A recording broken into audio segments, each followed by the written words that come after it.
मैं आता हूँ आमिर आपके पास। मुझे आमिर इस बात की बड़ी खुशी है कि देखिए मैं बार बार यही कह रहा हूँ, यही गाइड कर रहा हूँ, जीत उन्हीं को मिलती है जो जानते हैं कि हम हार के सामने झुकेंगे नहीं, और ये दिखा दिया इन्होंने। इसलिए आज 41 जिंदगियों को इन्होंने बाहर निकाला है। उत्तराखंड का सिलक्यारा टनल हादसा 12 नवंबर को दीपावली के दिन हुआ था।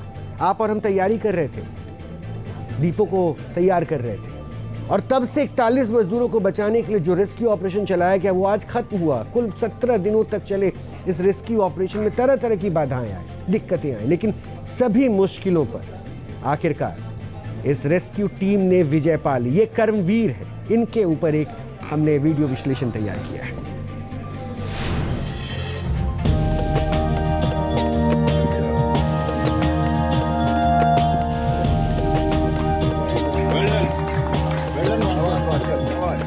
सत्रह दिनों की मुसीबत पर भारी पड़ा उत्तराखंड के सिलक्यारा टनल के मजदूरों का हौसला।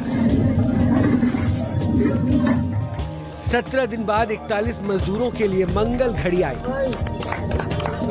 आराम से 2 हफ्तों से ज्यादा चले रेस्क्यू ऑपरेशन, 400 घंटे से ज्यादा समय तक देसी विदेशी मशीनों और विशेषज्ञों की ताबड़तोड़ मेहनत ने इस चुनौती भरे मिशन की हर बाधा को पार करते हुए टनल में फंसे मजदूरों को निकालने का रास्ता बना लिया।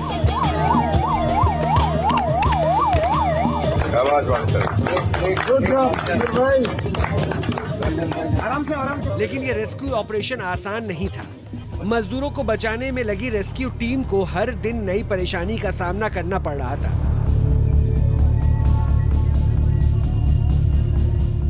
वो दिवाली का दिन था और तारीख थी 12 नवंबर, जब सुरंग में मलबा गिरा और 41 मजदूर अंदर फंस गए। देर रात पानी निकासी के पाइप से मजदूरों से वॉकी टॉकी से संपर्क किया गया।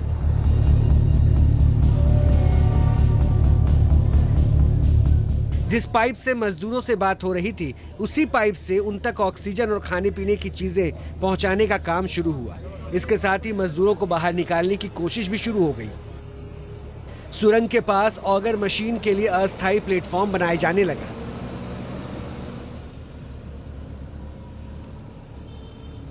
दो दिन बीत जाने के बाद ऑगर मशीन से सुरंग में ड्रिलिंग शुरू हुई, लेकिन अभी 3 मीटर ही ड्रिलिंग हुई थी कि मशीन खराब हो गई।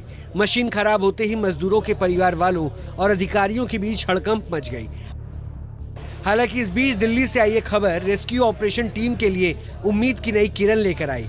दिल्ली से भारतीय वायुसेना के 3 हार्कुलस विमानों ने American auger drilling machine Silkyara पहुंचाई।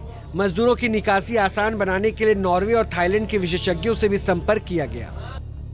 200 हॉर्स पावर वाली हैवी अमेरिकन ऑगर मशीन ने ड्रिलिंग का काम शुरू किया। रात होते होते टनल के अंदर 18 मीटर पाइप डाले गए। दोपहर 12 बजे तक ऑगर मशीन के रास्ते में पत्थर आने से ड्रिलिंग का काम रोकना पड़ा। हालांकि इससे पहले मशीन से टनल के अंदर 24 मीटर तक पाइप डाला जा चुका था। ड्रिलिंग में आ रही दिक्कतों को देखते हुए रेस्क्यू ऑपरेशन में लगे विशेषज्ञों ने हॉरिजॉन्टल और वर्टिकल ड्रिलिंग के विकल्प पर विचार शुरू किया। सिलक्यारा की तरफ से ड्रिलिंग मशीन के कंपन से डेंजर जोन बनने के कारण दिन भर ड्रिलिंग का काम रुका रहा। अच्छी बात यह रही कि प्रधानमंत्री कार्यालय की टीम ने बचाव अभियान की कमान अपने हाथ में संभाल ली। पीएमओ के पूर्व सलाहकार भास्कर खुलबे और डिप्टी सेक्रेटरी महेश घिल्डियाल उत्तरकाशी पहुंच गए। बिल्कुल ही घूमे हुए मुड़े हुए पाइप्स मिले हैं। इसका मतलब पहले वो कहीं हमारे लिए उलझन कर रहे थे। अब हमारी उम्मीद काफी अच्छी बनी हुई है। 19 नवंबर को शाम 4 बजे सिलक्यारा की तरफ से ड्रिलिंग फिर से शुरू हुई। खाना पहुंचाने के लिए एक और टनल बनाने की शुरुआत हुई। 20 नवंबर को वर्टिकल ड्रिलिंग के लिए 2 जगह फाइनल किए गए। 21 नवंबर को एंडोस्कोपी के जरिए कैमरा टनल के अंदर भेजा गया और पहली बार सुरंग में फंसे मजदूरों की तस्वीरें सामने आई। इसी के साथ सभी के सुरक्षित होने की पुष्टि भी हो गई। सभी लोग कुशलतापूर्वक अपना वहाँ पर हैं और उनको वायु प्रवाह, खाद्य सामग्री, ऐसी दवाएं, ऐसी कोई दिक्कत है नहीं। इन सब चीजों की यथा आवश्यकता आपूर्ति हो रही है। 22 नवंबर को 60 मीटर में से 45 मीटर ड्रिलिंग का काम पूरा हुआ। 23 नवंबर को ऑगर ड्रिल मशीन 3 बार रोकनी पड़ी। इससे पहले 1.8 मीटर ड्रिलिंग ही हो सकी।